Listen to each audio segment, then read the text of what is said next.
Hi guys, एक चीज अच्छी हो गई है भाई कि छोटे और पतले एंड्रॉइड फोन्स का ट्रेंड आ चुका है। और एक चीज मैं आपको बता देता हूँ, हर एक ब्रांड के बस की बात नहीं होती भाई छोटे फोन बनाना, क्योंकि कोई भी ब्रांड अगर कॉम्पैक्ट फोन बनाने जाता है ना, उसके आगे बहुत सारे चैलेंजेस आते हैं। मतलब छोटी सी स्पेस में आपको प्रोसेसर, बड़ी बैटरी, इतने सारे सेंसर्स फिट करने पड़ते हैं। एंड लेट्स बी ऑनेस्ट, जितने भी छोटे फोन्स आते भी है ना मार्केट में, हियर एंड देयर उनमें कॉम्प्रोमाइज देखने को मिल जाता है। बट ये वीवो का X200 FE आया है, ये भी कॉम्पैक्ट फोन है, बट इसमें काफी चीजें राइट करी है। सारी बात आपको क्लियर हो जाएगी। पहले फोन का बॉक्स खोलते हैं। पहली बात, बॉक्स जो है बिल्कुल जैसे वीवो का फ्लैगशिप फोन आता है ना X200 सीरीज वाला, वैसे ही बॉक्स रखने की कोशिश करी है इसकी। या फिर मैं ये भी बोल सकता हूँ, इतने बड़े बॉक्सेस देखने की अब हमें आदत रही नहीं। वैसे फोन मैंने साइड में रख दिया है, एक बार एक्सेसरीज दिखा देता हूँ। पहले ये वाला बॉक्स दिखाता हूँ। इसमें जो है चार्जर है 90 वॉट का, और इस साइड जो है केबल मिलती है जो कि टाइप A to C है। और यहाँ पर जो है सिम इजेक्टर है, एंड आई थिंक इसके अंदर डॉक्यूमेंटेशन होगी। अच्छा, डॉक्यूमेंटेशन के साथ यहाँ पर जो है केस मिलता है, और ये एक सिलिकॉन केस है, अच्छी क्वालिटी है। आई थिंक फोन से कलर मैच है। अच्छा, यहाँ पे X200 सीरीज का एक कार्ड दिया है और बाकी डॉक्यूमेंटेशन है। और अब सीधा मैं आपको फोन दिखाता हूँ।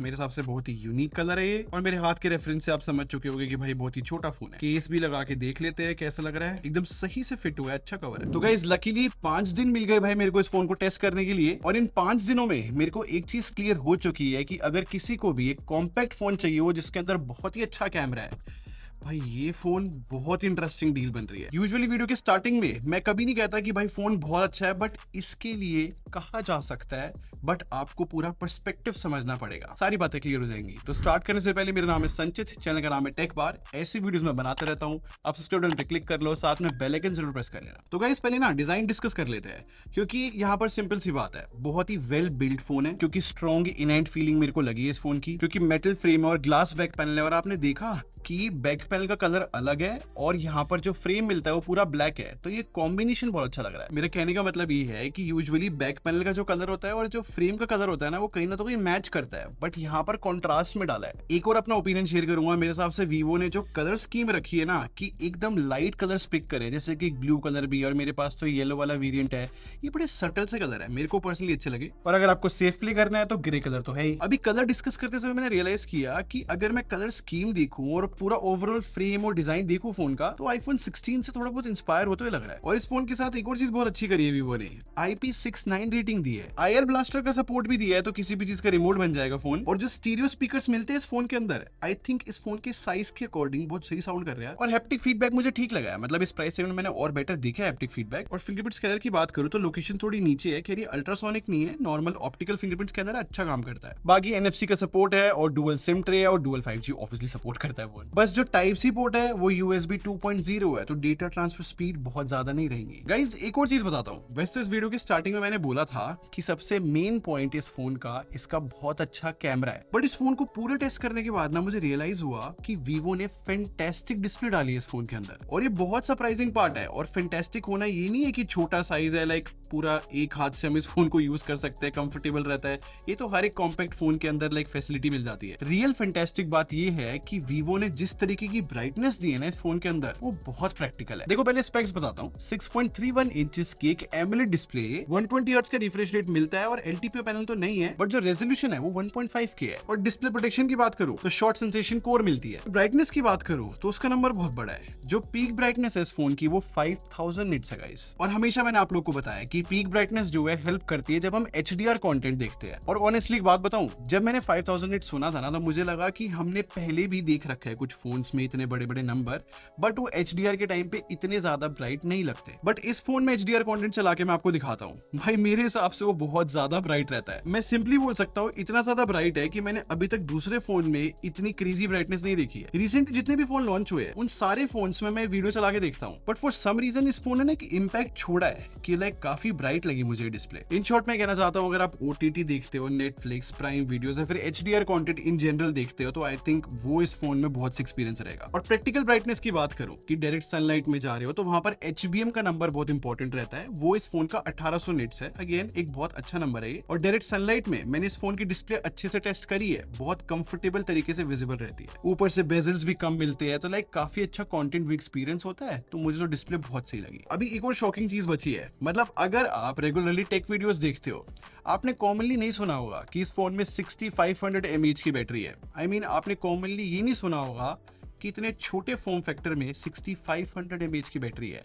अब वीवो ने ये भी पॉसिबल किया है भाई, फिर से ऑब्वियसली तारीफ की बात है। बट इस फोन में वायरलेस चार्जिंग का सपोर्ट नहीं मिलता, और जैसे कि मैंने अनबॉक्सिंग के टाइम पे दिखाया था कि 90 वॉट का चार्जर मिलता है, तो लाइक 90 वॉट की चार्जिंग गुड इनफ ही है। आपको एक चार्जिंग टेस्ट दिखाता हूँ। इस टाइम पे फोन 5% बैटरी पे है और मैंने इसको चार्जिंग पे लगा दिया है इसके 90 वॉट चार्जर से, और ये फोन जो है 52 मिनट 16 सेकंड में 100% चार्ज हो गया। तो 6500 mAh की बैटरी जो है लाइक 52 मिनट्स के अराउंड चार्ज हो रही है, तो ये बहुत अच्छा नंबर ही है। और गाइस जस्ट आपकी इन्फॉर्मेशन के लिए बता रहा हूँ, ट्विटर पे मैं देख रहा था काफी सारे लोग जो है एक्नॉलेज कर रहे हैं कि वीवो और आइको के फोन्स जो है इन बड़ी बैटरी कैपेसिटी को बहुत सही तरीके से यूज में ले रहे हैं, मतलब बहुत लंबे चल रहे हैं फोन। अब जैसे कि मैंने स्टार्टिंग में बताया था कि मेरे को तो सिर्फ 5 दिन हुए टेस्ट करते हुए इस फोन को, स्टिल एक स्क्रीनशॉट दिखाता हूं कि 11 घंटे से ज्यादा मुझे स्क्रीन ऑन टाइम मिल रहा था। ये बहुत इनसेन बैटरी बैकअप माना जाता है वैसे, बट मैं फिर से रिपीट करूंगा, सिर्फ 5 दिन की टेस्टिंग में रियल बैटरी बैकअप नहीं आता है, मिनिमम 15 दिन फोन को यूज करना पड़ता है। बट स्टिल थोड़ी सी हिंट आपको मैंने दे दी। बट डोंट वरी गाइस, मैं इस फोन को काफी लंबे समय के लिए टेस्ट करूंगा और टेस्ट करना बनता भी है। मतलब इस फोन की परफॉर्मेंस अगर मैं डिस्कस करूं ना, तो आप लोग को काफी कुछ चीजें क्लियर होंगी।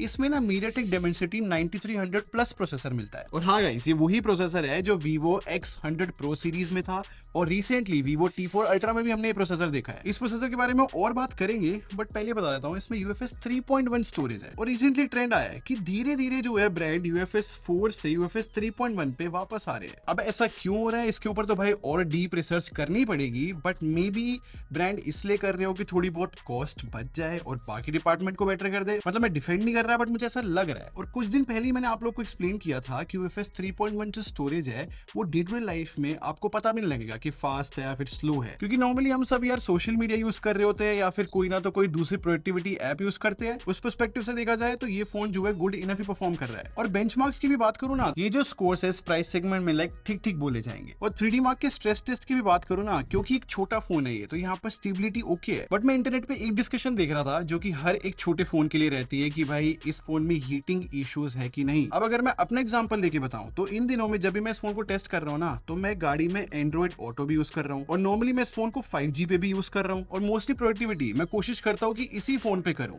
और इन सारे टास्क को परफॉर्म करने में अभी तक तो मेरे को इस फोन में हीटिंग नहीं देखने को मिली है। और जब भी कॉम्पैक्ट फोन्स के ऊपर मैं वीडियो बनाता हूं, मेरे को हर बार एक्सप्लेन करना पड़ता है, एक होता है फोन वार्म रन कर रहा है, और एक होता है कि हीटिंग इश्यूज है, कि लाइक इतना हीट कर गया कि परफॉर्मेंस थ्रॉटल कर गई।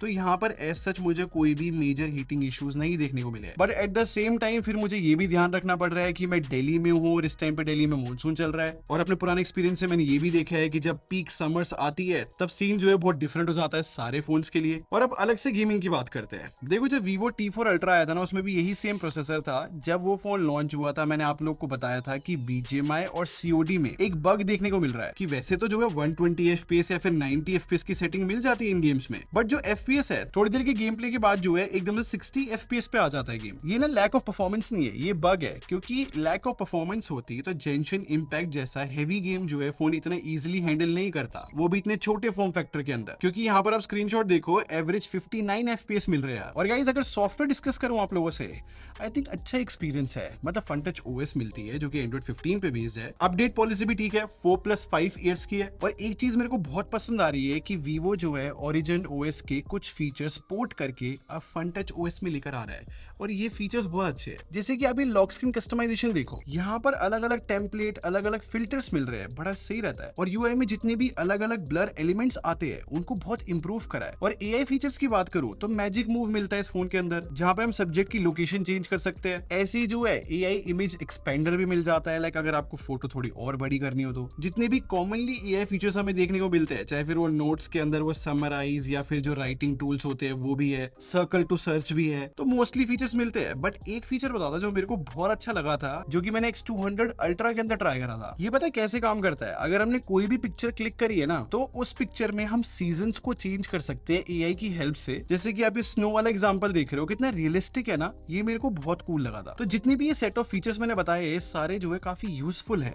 और वैसे बताऊं तो फोन में प्री इंस्टॉल एप्स मिलती है, उनको हम डिसेबल या फिर अनइंस्टॉल कर सकते हैं। बट ओवरऑल पता है मुझे क्या फील हुआ कि Vivo बहुत सही डायरेक्शन में जा रहा है। मतलब ऐसा बताया जा रहा है कि जो नेक्स्ट FunTouch OS आएगी Android 16 वाली, उसका पूरा मर्जर होगा Origin OS के साथ।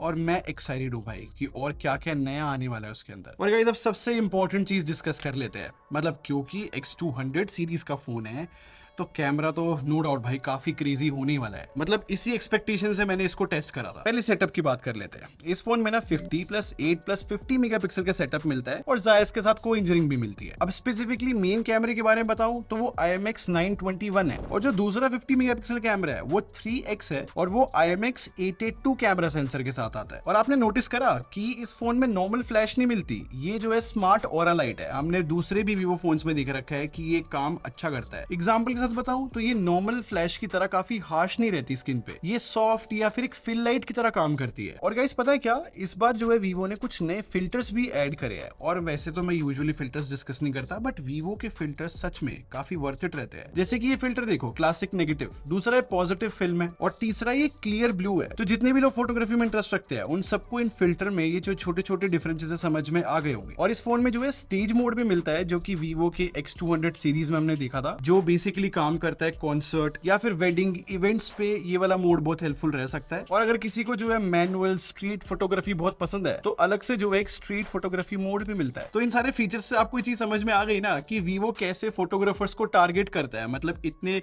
छोटे छोटे या फिर मैं बोलूं काफी डिटेल फीचर्स देके। और ओवर टाइम वीवो ने पता क्या अचीव कर लिया है कि अगर आप फोटोग्राफर हो तो जितने फीचर मैंने बताया आपके पास हर एक चीज का कंट्रोल है, सारे तरीके की कलर्स का कंट्रोल है। बट अगर आप फोटोग्राफर नहीं हो, स्टिल अगर आपको एक अच्छा लुक चाहिए तो भाई ये जो पॉइंट एंड शूट की फ्लेक्सिबिलिटी दे दी है ना वीवो ने, आप इन फोटोज को देखो, इनमें कॉन्ट्रास्ट ज्यादा है, सैचुरेशन ज्यादा है। सेम टाइम पे मैं बोलूंगा कि ये फोटो जो है मैक्सिमम लोगों को बहुत फैंटास्टिक ही लगी। और टेक्निकली बताऊं तो ओवर टाइम वीवो ने जो है ना अपनी HDR परफॉर्मेंस इतनी ज्यादा कमाल की कर ली है कि बाकी एंड्रॉइड फोन्स के मुकाबले ये बेस्ट बोली जाएंगी। और मेरे लिए बेस्ट पार्ट पता क्या है, लो लाइट में जो है जो डार्कर एरियाज है, जो शेडो रिटेंशन है, वो बहुत ही कमाल की रहती है इस फोन में। और इस सेम बात मैं हाईलाइट कंट्रोल के बारे में बोल सकता हूँ। खैर वो अलग बात है कि लो लाइट में थोड़ी और डिटेल्स बेटर की जा सकती है। और अब नेक्स्ट बात करते हैं 3x लेंस के बारे में। मैं इन जनरल आपको पोर्ट्रेट फोटोज भी दिखाऊंगा और जूम फोटोज भी दिखाऊंगा। पहली चीज, इस लेंस में अच्छी बात यह है कि डिटेल्स जो है बहुत अच्छी तरीके से प्रिजर्व कर रहे हैं। अब यहाँ पर फ्लेक्सिबिलिटी तो मिलती है कि हम 100x तक जूम कर सकते हैं और यूजेबल रिजल्ट भी होता है। बट मेरे ओपिनियन में 20x तक जो है बहुत ही अच्छे रिजल्ट से फोन लिया आता है जूमिंग के अंदर। और पोर्ट्रेट्स की बात करूं तो मुझे नहीं पता वीवो ने क्या एल्गोरिथम्स में चेंज किया है और ये कैसे पॉसिबल किया है,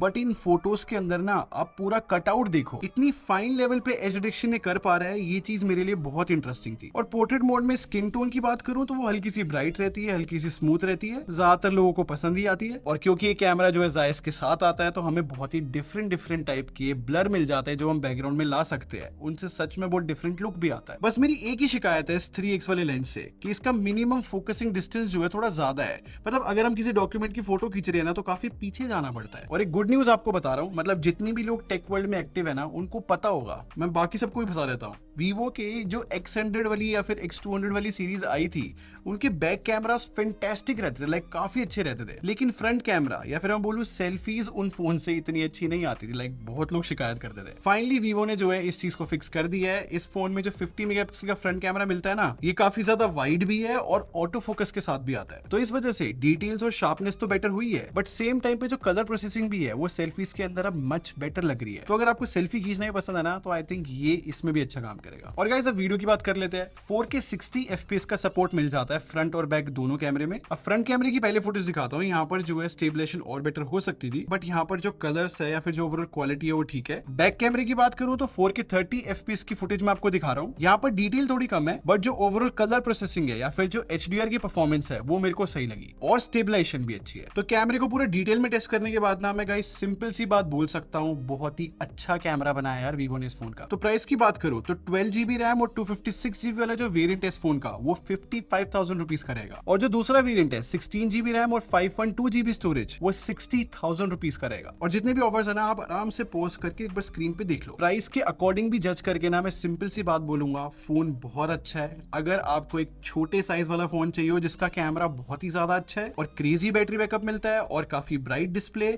तो 100% इस फोन को चेकआउट करना। और गाइस इस फोन की जो सेल डेट है वो 14 जुलाई से स्टार्ट है फ्लिपकार्ट पे। बाकी 100% मैं कोशिश करूंगा कि भाई मैं जल्दी से जल्दी इस फोन का रिव्यू ला सकूं। इतने आप कमेंट सेक्शन में बताओ क्या सोचते हो इस Vivo X200 FE के बारे में। मैं आप लोग के कमेंट्स पढ़ने के लिए काफी एक्साइटेड हूं। बाकी वीडियो पसंद आई हो तो लाइक बटन पे क्लिक कर दो और सब्सक्राइब करके हमारी टेक बार आर्मी को ज्वाइन कर लो। हम लोग क्वालिटी बिलीव रखते हैं।